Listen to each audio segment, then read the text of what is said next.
Welcome to another episode of the Arkansas Football Recruiting Report. I'm Will Monclair. We're with Otis Kirk, obviously our favorite.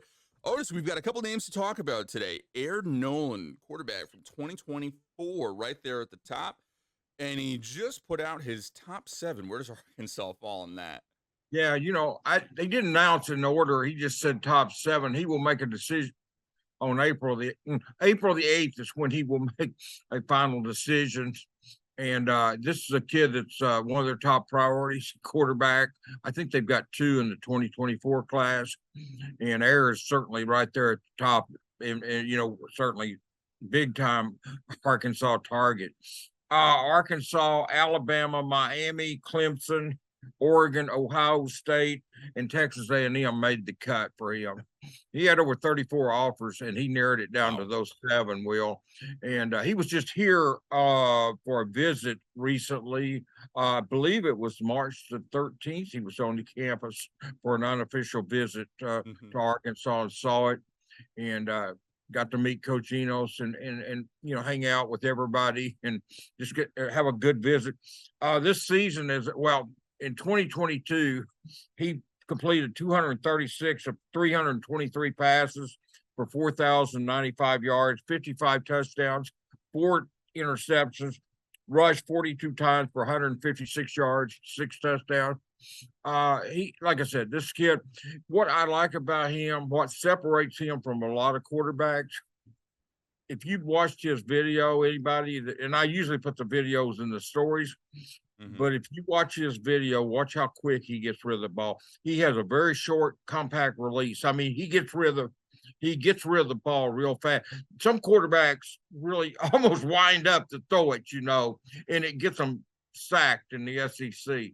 Yeah. In college football, NFL, whatever. But this kid doesn't have that. He has a very compact release, gets rid of the ball, gets it out of his hands, and makes good things happen with it. Obviously, with 323 passes, thrown 4 interceptions, 55 touchdowns. That's pretty good little touchdown to interception ratio. And Yeah, but Arkansas, Alabama, or and A&M are the. Look at this. That's the SEC school still left for him. Then obviously Miami, Clemson, Oregon, and Ohio State are outside the SEC. So he could go in or out of the SEC. But where Arkansas stands, no one really knows because this kid played it pretty close to the bed. I do know he had a very good visit with Arkansas on the 13th of March. And, that's awesome. Yeah, he's been to Clemson recently. I think he came from Clemson, pretty much came from Clemson to Arkansas. He was at Clemson that Saturday and then at Arkansas on the 13th. Then Miami after that, and so he can. And Oregon just recently offered. That's what's funny is, they didn't jump in the mix till just recently, but somebody's gonna get a really good quarterback there, Will, and we've talked about him before, but I wanted to mention it again because it's gone from a bunch of offers down to 7 schools. And that's why we're talking about him today. He's a priority recruit. Yeah, absolutely. That's really exciting to hear that Arkansas is still in that top 10. I hope he's getting points for all those miles that he's putting up there in the sky. All right, so next name, Grayson Wilson, quarterback from 2025, and he's got 2 visits lined up here in Arkansas. Yeah. He was just here for a prospect day, and we talked about that. Well, now Grayson will be back on Saturday, this coming Saturday, for the practice. I assume it probably a scrimmage, but he will be here for the practice this Saturday at the University of Arkansas. Then he will be back for the spring game 2 weeks from that on the 15th. And I do know he's going up to Notre Dame for I want to say Notre Dame spring game is the 22nd. I believe it's 1 week after Arkansas will. But I feel really good about Arkansas getting in on Grayson, having a chance to sign him. Illinois is offered, Pitt's offered, UCA's offered. Illinois made him a priority pretty early, but with Kendall Briles. He wasn't necessarily a priority with Arkansas, but as soon as Dan Enos came on, he made Grayson a priority. And this is a kid that made All-State in basketball. I mean, had a bunch of honors for basketball play, just a great athlete. And as I told his dad, I mean, he's a good athlete. He is, and he's a good one. He's probably a better kid. Sure seems like it anyway. And not that I know him real well. I mean, I've talked to Grayson, got a lot of respect for him and everything, and his dad as well. But I think he's probably even a better. One thing that I've noticed about him, he's got a lot of leadership ability, and that's important at the quarterback position. Same way with Air.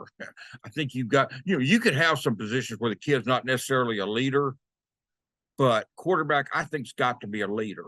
It needs to be a natural leader, kind of not forced on a kid. I mean, and there's different ways of leading. You don't have to be the raw guy. You can be a quiet leader. Felipe Franks was kind of a quiet leader, so much.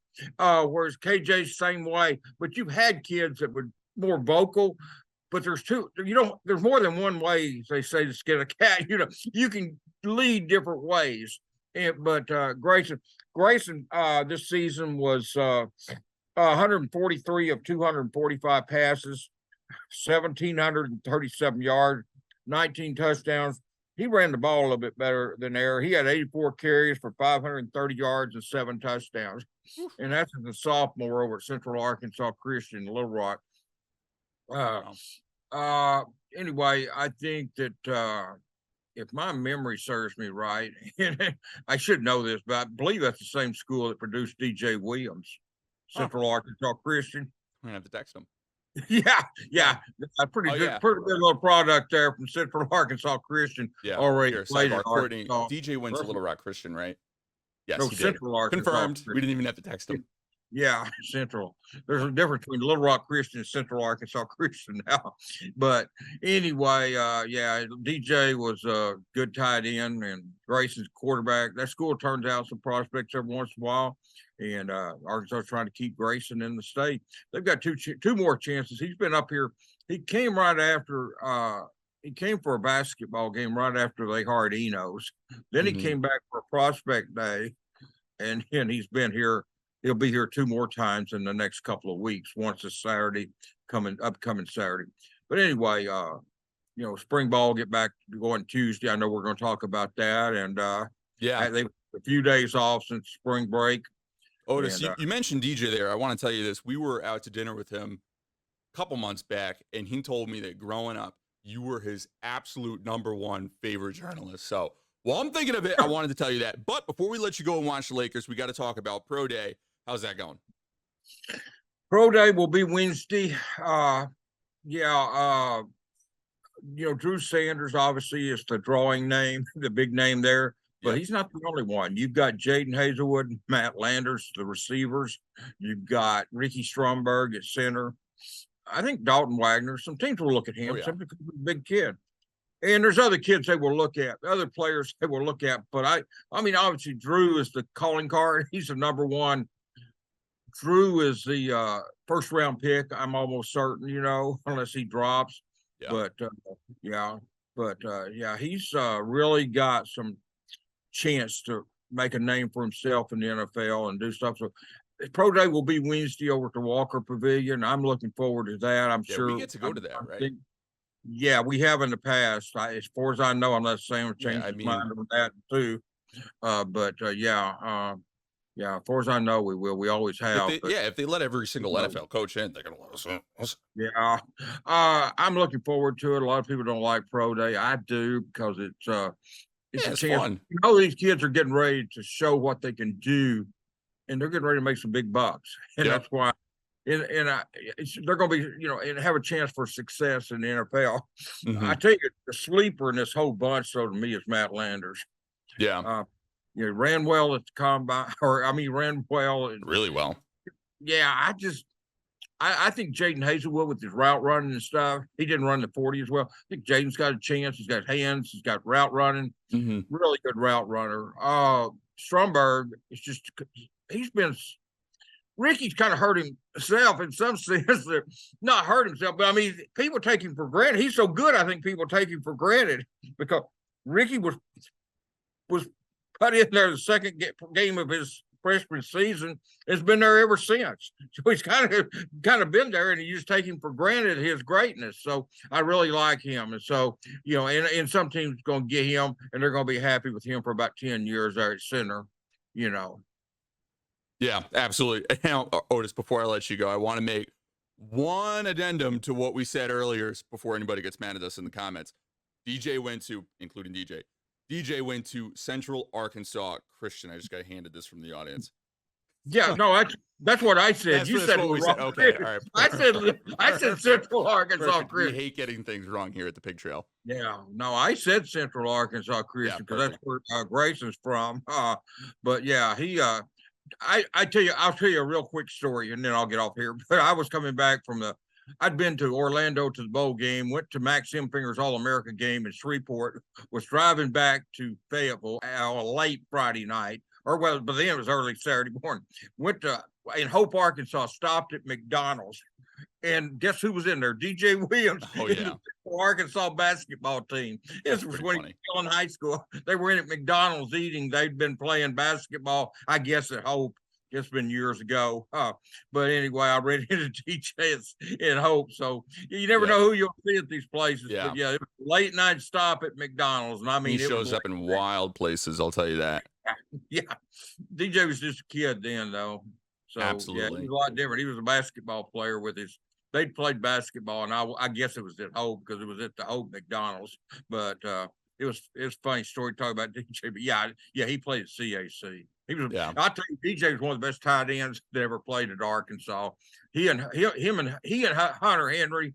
Mm-hmm. They don't like me better than that. He and Hunter Henry were just unbelievable players and too, not just players but persons. I'm sure you don't need to remind DJ of that. Yeah, his head will get big. He reminds us all the time. Good. Yeah, he was a good one, man. Yeah, he's actually a great one. Otis, we appreciate you, man, and thank you so much as always for taking time out of your Sunday. And don't forget to check back in next week for another episode of your Arkansas Football Recruiting Report. Thanks, Otis. You bet.